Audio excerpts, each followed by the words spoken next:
Hello friend, मैं दुर्लभ IBS coaching institute के ऑनलाइन लेक्चर में आपका स्वागत करता हूं। जैसा कि हम कोऑर्डिनेट ज्योमेट्री पढ़ रहे हैं, तो उसी सीरीज में आज हम देखेंगे डिवीजन ऑफ अ लाइन, जिसे कहते हैं सेक्शन फॉर्मूला या विभाजन सूत्र। ठीक है, डिवीजन ऑफ अ लाइन जिसे क्या कहते हैं, सेक्शन फॉर्मूला या विभाजन सूत्र। क्या होता है मैं आपको एकदम अच्छे से समझाता हूँ। जैसे इसको हम तीन पार्ट में पढ़ेंगे। सबसे पहला आता है अंतः विभाजन। क्या कहते हैं इसे? अंतः विभाजन, जिसे कहते हैं इंग्लिश में इंटरनल डिवीजन। क्या कहते हैं इसे? Internal division. ठीक है, अब क्या होता है इंटरनल डिवीजन समझना। जैसा कि ये एक आपकी लाइन है, ये एक आपकी लाइन है ए और बी। ठीक है, ए के कोऑर्डिनेट आपको देख के रखे हैं x1, y1 और बी के कोऑर्डिनेट आपको देख के रखे x2, y2, x2, y2। ठीक है, x2, y2 आपको इसके कोऑर्डिनेट देख के रखे। ठीक, एक पॉइंट P यहां पर है, इसके कोऑर्डिनेट है xy, इसके कोऑर्डिनेट है xy। अब एक चीज बताइए, ये P पॉइंट AB के अंदर है, ये जो P पॉइंट है ये AB के अंदर है, इसलिए इसको कहा जाता है अंतः इंटरनल। ठीक है, अब डिवीजन का मतलब ये है कि जो P पॉइंट है इस लाइन को m/n में डिवाइड करता है। ठीक है, डिवीजन का मतलब ये जो P पॉइंट है इस लाइन को m/n में डिवाइड करता है। तो आपसे पूछेगा कि इस P के कोऑर्डिनेट क्या है, x और y की वैल्यू पूछेगा। फिर से बता रहा हूं, अंतः का मतलब इंटरनली होता है। जैसे कि P AB के अंदर है, P जो है AB को m/n में डिवाइड कर रहा है। कैसे डिवाइड कर रहा है? इंटरनली डिवाइड कर रहा है। कैसे डिवाइड कर रहा है? इंटरनली डिवाइड कर रहा है। ठीक, तो आपसे पूछेगा कि इस x y के कोऑर्डिनेट क्या है। आपसे पूछेगा कि इस x y के कोऑर्डिनेट क्या है। तो इसका मैं डायरेक्ट फॉर्मूला आपको बताता हूं। यदि आपसे x की वैल्यू पूछे तो x की वैल्यू कैसे निकालोगे? m का गुना x2 में mx2, n का गुना x1 में प्लस n का गुना x1 में अपॉन में m प्लस n, अपॉन में m प्लस n। ठीक है, सिमिलरली यदि y पूछे आपसे तो y कैसे निकालोगे?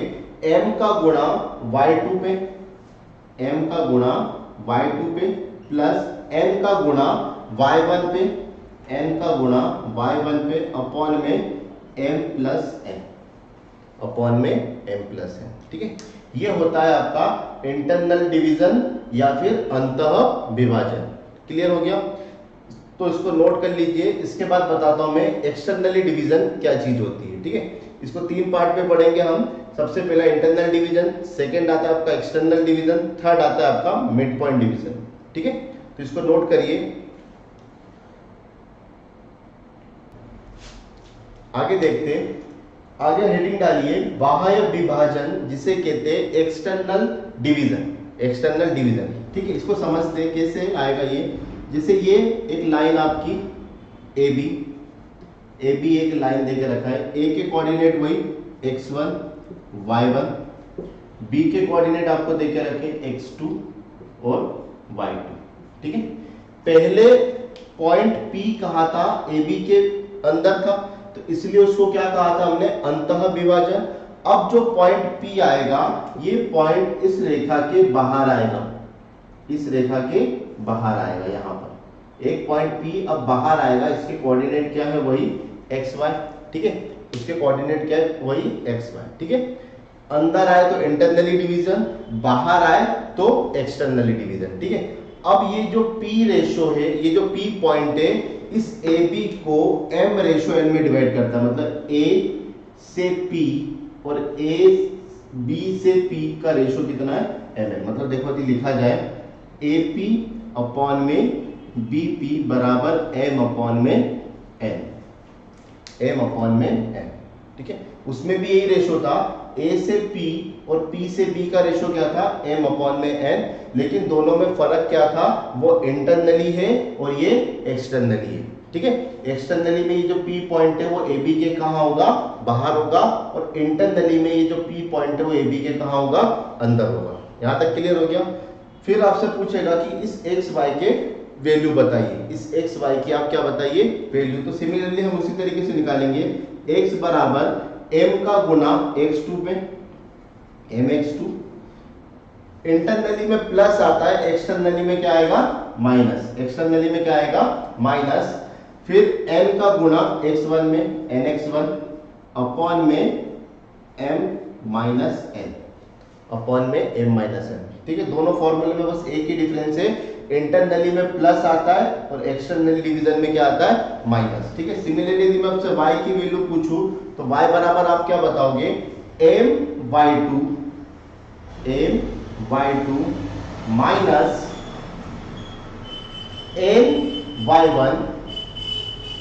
n/1 अपॉन में m माइनस n, अपॉन में m माइनस n। क्लियर हुआ यहां तक पॉइंट। ठीक है, ये होता है एक्सटर्नल डिवीजन का फॉर्मूला। ठीक है, क्वेश्चन भी बताऊंगा कि इस पर क्वेश्चन क्या क्या है। ठीक है, अभी बस समझिए कि इंटरनली डिवीजन में क्या होता है और एक्सटर्नली डिवीजन में क्या होता है। ठीक है, इसके बाद हम देखते हैं मिड पॉइंट डिवीजन। ठीक है, इसके बाद हम देखते हैं मिड पॉइंट डिवीजन। चलिए आगे देखते हैं मिड पॉइंट डिवीजन। ठीक है, मिड पॉइंट डिवीजन का मतलब ये एक लाइन आपकी A B, A for apple, B for ball, A के कोऑर्डिनेट क्या है, x1, y1, ठीक है, और बी के कोऑर्डिनेट क्या है, x2, y2। क्लियर है यहां तक, क्लियर क्या, ये तो है ही। ठीक है, आगे देखते हैं मिड पॉइंट का मतलब इनके सेंटर में एक पॉइंट होगा m, इनके सेंटर में एक पॉइंट होगा m, जिसके कोऑर्डिनेट आपने क्या माने, x, y। अब मिड पॉइंट है, इसका मतलब A से M और M से B दोनों की दूरी क्या होगी, बराबर होगी। बात समझना, M यदि मिड पॉइंट है, इसका मतलब A से M की दूरी और M से B की दूरी क्या होगी, बराबर होगी। तो यहां से मुझे एक चीज बताओ, AM अपॉन में MB कितना आएगा, 1/1। AM अपॉन में MB का रेशो कितना आएगा, 1/1। मतलब ये जो मिड पॉइंट है इस लाइन को 1:1 में डिवाइड करता है।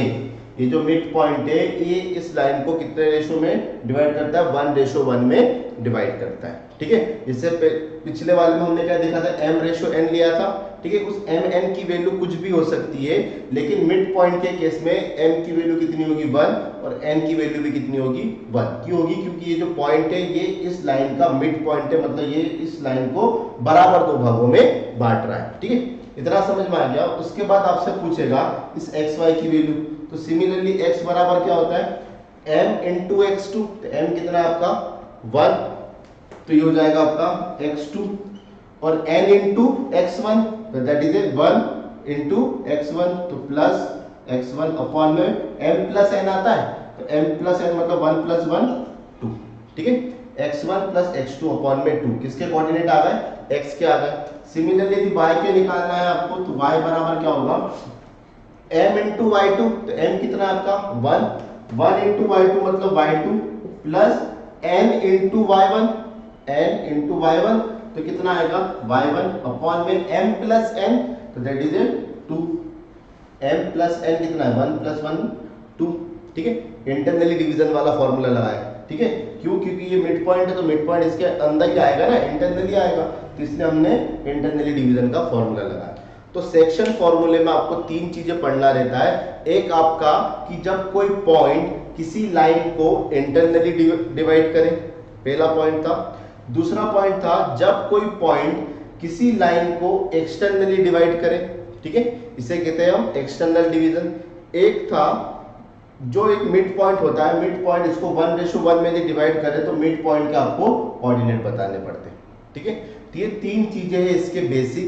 ठीक है, अब हम देखते हैं कि इस पर अभी तक एग्जाम में किस किस टाइप के क्वेश्चन आ चुके हैं। ठीक है, तो इसको नोट कर लीजिए प्रॉपर, फिर मैं आपको बताता हूं कि इस पे क्वेश्चन कैसे एग्जाम में आए हैं। ठीक है,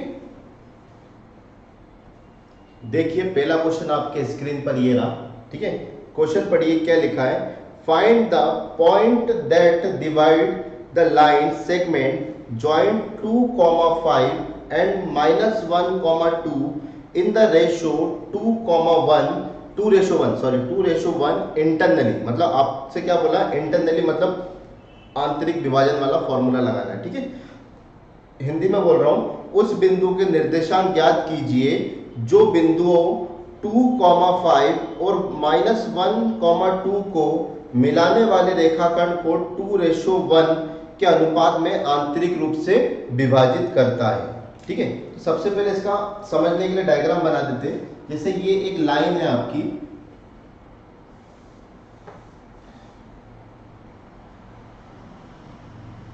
ये एक लाइन है, इसके एक सिरा आपको देकर रखा है ए वाला 2,5, ठीक है। एक पॉइंट आपको देकर रखा है -1,2 दैट इज ए बी। एक पॉइंट कोई पी है जिसके कोऑर्डिनेट आपको बताने हैं x, y। ये p इसको 2:1 में डिवाइड करता है। ये p इसको 2:1 में क्या करता है, डिवाइड करता है, ठीक है। तो आपको इस p के कोऑर्डिनेट बताने। सबसे पहले x की वैल्यू कैसे निकालते हैं हम, इंटरनली है तो m का गुणा x2 में, तो m इंटू x2 मतलब 2 into -1 that is a -2। Internally है तो क्या आएगा, प्लस। इंटरनली है तो क्या आएगा, प्लस। फिर 1 इंटू 2 मतलब 2 अपॉन में कितना आ गया, 2 + 1 that is a 3। 2 + 1 that is a 3।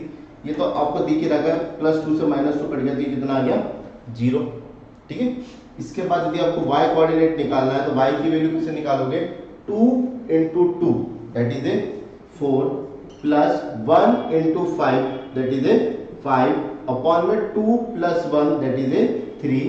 तो 5 और 4 कितना होगा, 9। 9/3 मतलब 3, ठीक है। तो इसके कोऑर्डिनेट क्या होगा, that is a 0,3 that is a 0,3। तो कौन सा नंबर ऑप्शन है आपका, ऑप्शन नंबर 4 इसका करेक्ट आंसर है। ऑप्शन नंबर 4 क्या इसका करेक्ट आंसर। आया समझ में किस तरीके से करा, सिंपल सा क्वेश्चन था, एग्जाम में आ चुका था, ठीक है। बस आपको फॉर्मूला लगाना है m इंटू x1, ठीक है, प्लस इंटरनली है तो क्या है, plus n into x2, sorry फिर से बता रहा हूं, m into x2 plus n into x1 upon में m प्लस n, ठीक है। y के लिए क्या आता है, m into y2 plus n into y1 upon में दोनों का सम, ठीक है। एक बार फॉर्मूला याद कर लोगे तो आपको भी कोई दिक्कत नहीं आएगी। क्रॉस मल्टीप्लाई करते कुछ भी नहीं करते, 2 का गुणा यहाँ पे, 1 का गुणा यहाँ पे, अपॉन में दोनों का प्लस, यदि इंटरनली हो तो। एक्सटर्नली हो तो बीच में क्या आ जाएगा, माइनस। क्लियर है। नेक्स्ट क्वेश्चन देखिए, देखो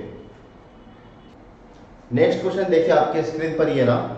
वो कह रहा है, in which ratio x axis will divide the join the line 2.3, -6 and 4,5, ठीक है। मतलब x अक्ष पर एक कोई बिंदु है जो इन दोनों पॉइंट से होकर एक लाइन जा रही है, उस पर काटती है, तो आपको उसके कोऑर्डिनेट बताने हैं। आपको उसके क्या बताने, कोऑर्डिनेट बताने हैं। कोऑर्डिनेट नहीं बताने, सॉरी क्या बोल रहे, रेशो बताना है ना आपको। द इन विच रेशो मतलब वह इसको किस रेशो में डिवाइड कर रहा है, ठीक है, वो इसको किस रेशो में डिवाइड कर रहा है। समझना सबसे पहले क्या बोलना चाह रहा है। जैसे सिंपल यदि समझे तो ये कोऑर्डिनेट होते हैं अपने, ये 0 that is a plus x axis, it is a plus y axis. समझना पहले आराम से। उसने एक पॉइंट क्या देके रखा है, 3, -6। तो 3, -6 कहां पर आएगा, यहां पर आएगा। यहाँ पर प्लस का रहता है ना, ये -y रहता है, तो ये आ जाएगा 3, -6, ये आपका पॉइंट है, ठीक है। और एक पॉइंट देके रखा उसने कितना, 4,5। तो समझो दोनों प्लस का है, तो 4,5 दोनों का आएगा, यहाँ पर आएगा, दैट इज ए 4,5, ठीक है। ये एक लाइन जा रही है, ठीक। ये लाइन इस x अक्ष पर कट कर रही है, ये लाइन इस x अक्ष पर कट कर रही है। तो यहाँ पर कट कर रही है मतलब x अक्ष पर कट कर रही है, तो y की वैल्यू क्या होगी, 0। ये पॉइंट है इस x अक्ष पर कट कर रही है, x अक्ष पर कट करने का मतलब इसमें y की वैल्यू कितनी है, 0। तो आपको बताना है कि ये जो पॉइंट है इसको किस रेशो में डिवाइड कर रहा है। तो माना है कि इसको m/n में डिवाइड कर रहा है। माना कि इसको m रेशो n में डिवाइड कर रहा है, ठीक है। तो यदि आपको इसमें तो दिख रहा है कि ये जो पॉइंट है ये इसको इंटरनली डिवाइड कर रहा है, ध्यान से सुनना क्या समझाना चाह रहा हूं। हमने क्या करा, सबसे पहले ग्राफ बना के इसके पॉइंट रिप्रेजेंट करें। पॉइंट रिप्रेजेंट करने के बाद देखा कि ये जो पॉइंट है ये पॉइंट एक्स एक्सिस से जा रहा है, ये पॉइंट एक्स एक्सिस से जा रहा है, मतलब एक्स एक्सिस पर कट हो रहा है। एक्स एक्सिस पर कट होने का मतलब इसका वाई कोऑर्डिनेट क्या होगा, 0। इसका वाई कोऑर्डिनेट क्या होगा, 0। इसका प्रीवियस लेक्चर में मैं बता चुका हूं कि एक्स अक्ष पर वाई की वैल्यू क्या होती है, 0। तो आपसे पूछा है कि ये जो पॉइंट है इस लाइन को किस रेशो में डिवाइड करेगा, ये जो पॉइंट है इस लाइन को किस रेशो में डिवाइड करेगा, ठीक है। तो समझो कभी इसमें तो क्लियर हो रहा है कि ये जो पॉइंट है ए बी को इंटरनली डिवाइड कर रहा है, ये जो पॉइंट है ए बी को इंटरनली डिवाइड कर रहा है, ठीक है। लेकिन कभी आपको बिना डायग्राम बनाए पता करना है कि वो इंटरनली है कि एक्सटर्नली है। मेरी बात सुनना, फिर से बता रहा हूं, कभी आपको बिना डायग्राम बनाए आपको पता करना है कि ये पॉइंट इंटरनली है कि एक्सटर्नली है, तो सबसे पहला तरीका क्या होता है, इसमें हमेशा इंटरनली का फॉर्मूला लगा दो। इसमें हमेशा किसका फॉर्मूला लगा दो, इंटरनली का, ठीक है। एक पॉइंट ये हो गया। अब आपको m और n की वैल्यू निकालना है, अब आपको m और n की वैल्यू निकालना है। तो मुझे ये पता है कि x अक्ष पर y की वैल्यू क्या होती है, 0 होती है। x अक्ष पर y की वैल्यू क्या होती है, 0 होती है। तो मैं y की वैल्यू निकालूंगा, क्यों, मुझे y की वैल्यू कितना देके रखा है, 0। y की वैल्यू कितना देके रखा है, 0, ठीक है। कैसे करते हैं, क्रॉस मल्टीप्लाई, m y की वैल्यू चाहिए तो m into y2, m into y2, तो y2 की वैल्यू कितनी है, -6, मतलब -6m प्लस इंटरनली का फॉर्मूला लगाना, हमेशा किसका फॉर्मूला लगाना, इंटरनली का फॉर्मूला लगाना। बाद में मैं बताऊंगा कि वो इंटरनली डिवाइड हो रहा है कि एक्सटर्नली डिवाइड हो रहा है, ठीक है। m इंटू y2 हो गया, फिर क्या आता है n इंटू y1, मतलब 5n अपॉन में m प्लस n, अपॉन में m प्लस n, ठीक है। ये 0 के इधर चले गया तो -6m प्लस 5n बराबर 0, बराबर को उधर जाएगा तो 5n बराबर 6m। तो यहां से यदि मैं पूछूं कि m अपॉन n बराबर क्या आया, तो आप बोलोगे m अपॉन n की वैल्यू आई 5/6, ठीक है। m अपॉन n की वैल्यू कितनी आई, 5/6, ठीक है। ये आपको यही रेशो निकालना था, यही रेशो निकालना था। m अपॉन n की रेशो कितना है, 5/6, ये आपका आंसर आ गया, ठीक है। अब मैं ये बताना चाह रहा हूं कि इस डायग्राम को बनाए बिना आप इसका फॉर्मूला कैसे सिलेक्ट करोगे, बात समझना।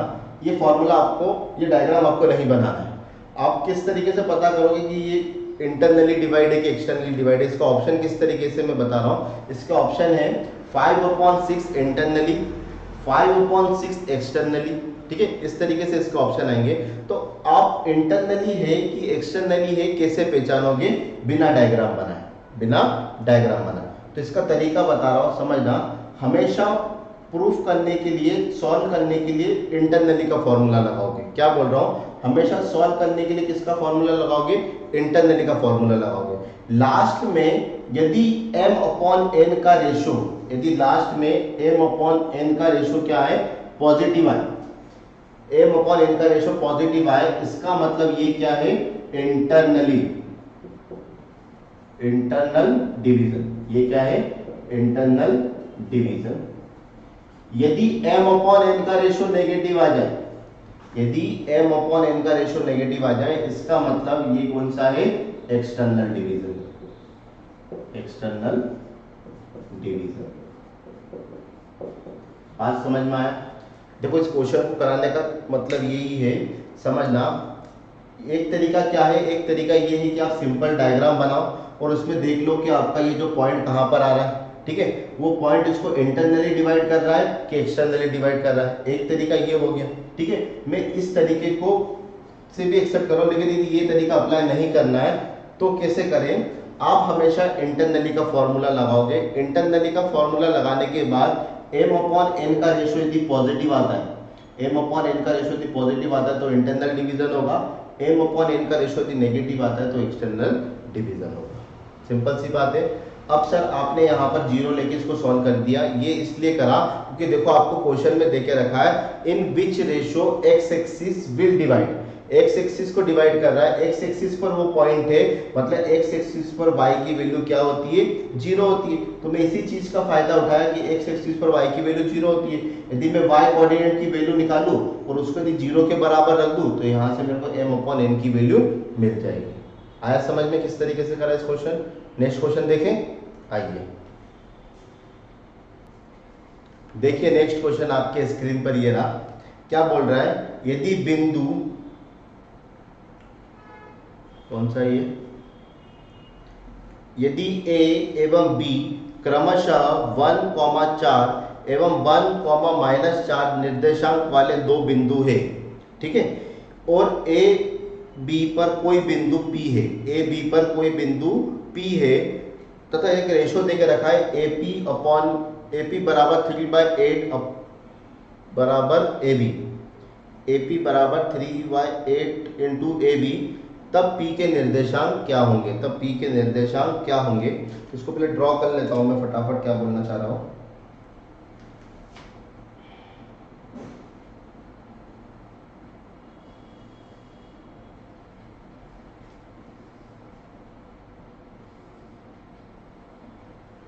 एक पॉइंट देके रखा आपको 1,4, दूसरा पॉइंट देके रखा आपको 1-4, ठीक है। एक पॉइंट है आपका A, एक पॉइंट है आपका B, एक पॉइंट P इसके ऊपर है, ठीक है। वो रेशो क्या देके रखा उसने, AP बराबर 3/8 इंटू AB, 3/8 इंटू AB, ठीक है। आपको इसके कोऑर्डिनेट बताने कि एक्स वाई के कोऑर्डिनेट क्या है, P के कोऑर्डिनेट क्या है। तो P के कोऑर्डिनेट हम क्या मानते हैं, एक्स वाई। P के कोऑर्डिनेट कितना मानते हैं, एक्स वाई, ठीक है। यहां से देखना क्या कर रहा हूं मैं, AP अपॉन में AB बराबर कितना है, 3/8, 3/8, ठीक है। AP कितना देके रखा है, 3, ठीक है, और AB मतलब ये पूरा कितना देके रखा है आपको, 8, ये पूरा कितना देके रखा है आपको, 8, ठीक है। तो पूरा 8 देके रखा है, इतने सी वैल्यू 3 है, तो ये वाली वैल्यू कितनी होगी, ये वाली वैल्यू कितनी होगी, 5, ये वाली वैल्यू 5 होगी ना, तभी तो ये 3 और 5 मिलकर कितना हो जाएगा, 8 हो जाएगा। तो ये सॉल्व करना आ गया, कैसे करा, AP अपॉन में AB का रेशो देकर रखा था, तो उसको हमने रेशो में डिवाइड कर दिया कि ये मेरा m हो गया, ये मेरा n हो गया। अब सिंपल है, अब आपको क्या निकालना है, x निकालना है। तो x बराबर क्या होता है, m इंटू x2, तो that is 3 into 1 3, plus internally है प्लस आ जाएगा 3, ठीक है। 5 इंटू 1 दैट इज 5, अपॉन में दोनों का सम, तो 3 + 5 कितना हो गया, 8, तो 8 अपॉन 8 बराबर कितना आ गया, 1, ठीक है। y का बताओ कितना होगा, y बराबर होगा 3 into -4 that is -12, plus 5 into 4 that is 20, upon में कितना आ गया 8, तो ये भी कितना आया 8, अपॉन में 8, इसकी वैल्यू भी कितनी आ गई, 1, ठीक है। तो x y के कोऑर्डिनेट क्या है आपके, 1,1, 1,1, तो ऑप्शन नंबर कौन सा है इसका, option number is a, option number क्या है इसका, ए, ठीक है। ये लेबर इंस्पेक्टर का क्वेश्चन था, व्यापम में आ चुका है ना, ये क्वेश्चन व्यापम की एग्जाम में आ चुका है। आया समझ में किस तरीके से करा, इस रेशो को कैसे सॉल्व, बस ये रेशो के लिए क्वेश्चन लेके आया था, इस रेशो सॉल्व करना आ गया, कैसे करोगे, AP की वैल्यू देकर रखी थी 3, AB की वैल्यू देकर रखी थी 8, तो PB की वैल्यू कितनी होगी, 5, ठीक है। इसके बाद तो आप कर ही सकते हो। नेक्स्ट क्वेश्चन देखें, आइए देखिए नेक्स्ट क्वेश्चन आपके स्क्रीन पर ये रहा, ये भी लेबर इंस्पेक्टर का क्वेश्चन है, मतलब व्यापम के एग्जाम में आ चुका है। क्या बोल रहा है, बिंदु A जिसके निर्देशांक देख के रखे 8,3B + 2, ठीक है। एक बिंदु A है, A के निर्देशांक कितने देके रखे, 8,3B + 2, दूसरा बिंदु आपका देके रखा है B दैट इज -2,2, ठीक है। इसके मध्य बिंदु, ये इसका मिड पॉइंट है, मिड पॉइंट है मतलब ये इसको किस रेशो में बांटेगा, 1:1 में बांटेगा। मैंने आपको बताया था मिड पॉइंट है तो किस रेशो में बांटेगा, 1:1 में। तो इसको मैं पॉइंट को m नाम दे देता हूँ। इसके कोऑर्डिनेट आपको देके रखे 3,5, आपको बताना है कि पॉइंट ए का y वाला क्वाड्रेंट क्या होगा, मतलब इसकी वैल्यू बताना है। पॉइंट ए का y वाला क्वाड्रेंट क्या होगा, ठीक है, पॉइंट ए का y वाला क्वाड्रेंट क्या होगा। सिंपल सा है, y पूछा है तो बस y की वैल्यू निकालो, y पूछा है तो y की वैल्यू निकालो। तो एक्चुअली में y की वैल्यू कितनी है, एक्चुअली में y की वैल्यू कितनी है 5। 5 किसके बराबर होगा 1 इंटू -2, ठीक है, 1 into 3b plus 2, 3b plus 2 upon में m प्लस n, मतलब 1 प्लस 1 कितना आ गया 2। या फिर आप इस तरीके से भी कर सकते हैं, ये मिड पॉइंट वाला है ना, तो मिड पॉइंट में y कोऑर्डिनेट निकालना है तो y1 plus y2, y1 plus y2, तो y1 कितना है 3b प्लस 2 और y2 कितना है 2, y2 कितना है, सॉरी 2 है ना, y2 कितना आपका 2, सॉरी y2 कितना आपका 2 अपॉन में 2 आता है, ठीक है। और इसमें y कोऑर्डिनेट कितना देके रखा है 5, सॉल्व कर लो इसको, दिया जाएगा आपका 10 बराबर 4 प्लस 3b, यहाँ से आ जाएगा 6 बराबर 3b और b बराबर कितना आ गया आपका 3 एकम 3, 3 दूनी 6, b की वैल्यू कितनी आ गई 2, b की वैल्यू आपकी कितनी आ गई 2, b की वैल्यू यहाँ पर रख दो, b की वैल्यू यहाँ रखोगे तो 3 दूनी 6 प्लस 2 बराबर 8, तो 8 ही क्या है इसका answer. Option number A is the answer, option number A is the answer. Clear हो गया, एग्जाम में आ चुका है, किस तरीके से करा समझ में आया, ठीक है। मिड पॉइंट मतलब इसको 1:1 में डिवाइड करा, उसने सिर्फ y कोऑर्डिनेट पूछा था तो y वाला फॉर्मूला लगा दो, y1 प्लस y2 अपॉन में 2 और y की वैल्यू कितनी है 5 देके रखा है, पहले वाली वैल्यू x की होती है, दूसरी वाली वैल्यू y की होती है, तो y कितना देके रखा है 5। तो सिंपल इसको सॉल्व करके b की वैल्यू निकाल लो और b की वैल्यू यहाँ पुट कर दो, क्योंकि इसकी वैल्यू किस पे डिपेंड कर रही है b पे डिपेंड कर रही है, तो b की वैल्यू यहाँ पर रख दो तो आपका आंसर आ जाएगा 8। आइए नेक्स्ट क्वेश्चन देखते हैं। देखिए नेक्स्ट क्वेश्चन आपके स्क्रीन पर ये रहा, क्या बोल रहा है, बिंदुओं a 5, -5,3 एवं b 1,3 को मिलाने वाली रेखा समत्रिभाजित, समत्रिभाजित का मतलब समान 3 भागों में विभाजित किया जाता है, तो समत्रिभाजन बिंदुओं के निर्देशांक ज्ञात कीजिए, ठीक है। मतलब एक लाइन के समान 3 बराबर टुकड़े किए गए हैं, पीस किए गए हैं, तो आपको उन दोनों पॉइंट के कोऑर्डिनेट बताने हैं। सबसे पहले मैं पॉइंट को लिख लेता हूँ, पॉइंट कौन कौन से देकर रखा है उसने, एक पॉइंट ए देके रखा उसने, ए कितना देके रखा है -5,3, एक पॉइंट बी देके रखा है कितना 1,3। अब समझना क्या चाहिए, एक लाइन बनाना है, सबसे पहले ए बी एक लाइन है, ये ए बी एक लाइन, ठीक है। ए के कोऑर्डिनेट आपको देके रखे -5,3, बी के कोऑर्डिनेट आपको देके रखे 1,3। अब इस लाइन के 3 टुकड़े करना है, 3 टुकड़े करना है, तो कट कितने लगाने पड़ेंगे 2 कट लगाने पड़ेंगे, एक कट यहाँ पर, एक कट यहाँ पर, इसको नाम दे दिया मैंने सी और डी, ठीक है। इस लाइन के यदि 3 टुकड़े करने हैं तो कितने कट लगाने पड़ेंगे 2 कट लगाने पड़ेंगे। तो आपसे बस इन दोनों पॉइंट के कोऑर्डिनेट पूछ रहा है, आपसे बस इन दोनों पॉइंट के कोऑर्डिनेट पूछ रहा है। तो इसके कोऑर्डिनेट मैंने मान लिए x1 y1 और इसके कोऑर्डिनेट मान लिए मैंने x2 और y2, x2 और y2। तो आपको टोटल मिला के x1 y1 और x2 y2 के कोऑर्डिनेट बताना है। एक चीज बोला उसने कि ये दोनों पॉइंट इस पूरे लाइन को समान भागों में विभक्त करते हैं, समान 3 भागों में डिवाइड करते हैं, मतलब ये रेशो सबके बराबर होंगे, ये भी 1 होगा, ये भी 1 होगा, ये भी 1 होगा, ठीक है। ये रेशो आपस में क्या होंगे बराबर होंगे, तो सभी रेशो कितना होगा 1 1 1, ठीक है। तो सबसे पहले हम सी के निर्देशांक निकालते हैं, ठीक है, सी के निर्देशांक या सी के कोऑर्डिनेट, ठीक है। इंग्लिश में क्या बोलेंगे इसको कोऑर्डिनेट। कैसे निकालते समझना, ये जो C वाला पॉइंट है इस AB को किस रेशो में डिवाइड कर रहा है, ये जो C वाला पॉइंट है इस AB को किस रेशो में डिवाइड कर रहा है। तो थोड़ी देर के लिए इस D पॉइंट को यदि भूल जाए तो हम देख सकते हैं कि C इसको 1:1 और 1 कितना हो गया 2 में डिवाइड कर रहा है। बात समझना, ये C वाला पॉइंट इस रेखा को किस रेशो में डिवाइड कर रहा है, तो ये 1 और इस तरफ देखोगे तो 1 + 1 कितना हो गया 2, तो C इसको 1:2 में डिवाइड कर रहा है। तो बस आंसर आ गया। यदि x1 की वैल्यू पूछूं मैं आपसे तो x1 बराबर क्या होगा m × 1, तो m की वैल्यू कितना 1 × 1 that is 1 plus 2 × -5 that is -5 upon में कितना आएगा 1 + 2 3, ठीक है 1 + 2 कितना आ गया 3, ये आ गया आपका -4 अपॉन में 3 -4 सॉरी इधर 2 से गुणा होगा ना, सॉरी 2 मिनट देखने इधर फिर से बता रहा हूँ।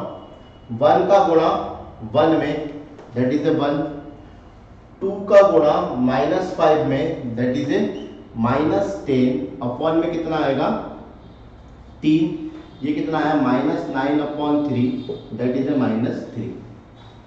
-3, ठीक है। y का कोऑर्डिनेट निकालना है तो 1 × 3 प्लस 2 × 3 दैट इज 6 अपॉन में 1 + 2 दैट इज 3, ये आ गया 9/3 दैट इज 3। तो c के कोऑर्डिनेट क्या आ गए, c के कोऑर्डिनेट आ गए आपके, यहाँ लिख देता हूँ -3,3। c के कोऑर्डिनेट क्या आ गए आपके -3,3। यहाँ तक समझ में आ गया? तो मैं यहाँ लिख देता हूँ इसके कोऑर्डिनेट आपने क्या निकाल दिए -3,3। यहाँ तक आ गया समझ में? अब हम निकालते d के कोऑर्डिनेट, तो d के कोऑर्डिनेट कैसे निकालोगे समझना। अब देखना, अब मैं बस इतने से काम चलाऊंगा। अब मुझे दिख रहा है कि d जो है CB को 1:1 में डिवाइड कर रहे हैं, मतलब d इसका मिड पॉइंट हो गया, तो मैं मिड पॉइंट वाला फार्मूला लगा दूंगा। तो x2 बराबर क्या आ जाएगा, इन दोनों के x को जोड़ दो तो -3 + 1 अपॉन में 1 + 1 कितना आ गया 2 दैट इज -2 अपॉन में 2 बराबर में -1 y2 की वैल्यू पूछूं तो 3 और ये 3 कितना हो गया 6 अपॉन में 1 + 1 कितना आ गया 2 दैट इज 3। तो d के कोऑर्डिनेट कितने आ गए आपके, d के कोऑर्डिनेट आ गए आपके -1 और 3। आया समझ में कैसे करा? ये जो CB को d मिड पॉइंट है क्योंकि इसको 1:1 में डिवाइड कर रहा है, 1:1 में डिवाइड करने का मतलब ये इसका मिड पॉइंट है, तो मिड पॉइंट वाला फार्मूला लगा दो x1 + x2, तो x1 + x2 अपॉन में 2 y1 + y2 मतलब 3 + 3/2 ये 6 दैट इज आंसर। तो ऑप्शन नंबर कौन सा है इसका, क्या क्या है -3 और 3 और -1 3 दैट इज ए आंसर ना। इसका आंसर कितना है ए। आया समझ में किस तरीके से इस क्वेश्चन को डील करा? ठीक है, तो ये था डिवीजन ऑफ अ लाइन, ठीक है, ये था डिवीजन ऑफ अ लाइन। तो इस पर बेस्ड जितने क्वेश्चन हो सकते थे मैंने आपको बता दिए, और इस चैप्टर में मैं जितना पढ़ा दूं उतना ही पढ़ लो, इससे ज़्यादा कोई भी क्वेश्चन लगाने की जरूरत नहीं है, ठीक है, क्योंकि मैं अभी तक जो एग्जाम में क्वेश्चन आ चुके हैं उन्हीं क्वेश्चन के साथ आपकी प्रैक्टिस करवा रहा हूं। तो इससे ज़्यादा क्वेश्चन आपको करने की जरूरत नहीं है, इससे क्वेश्चन बाहर नहीं जाएगा, ठीक है। तो आइए नेक्स्ट लेक्चर में मिलते हैं, तब तक के लिए घर पे रहिए, सुरक्षित रहिए, हैप्पी रहिए और इस लेक्चर को एंजॉय करिए। Okay, thank you.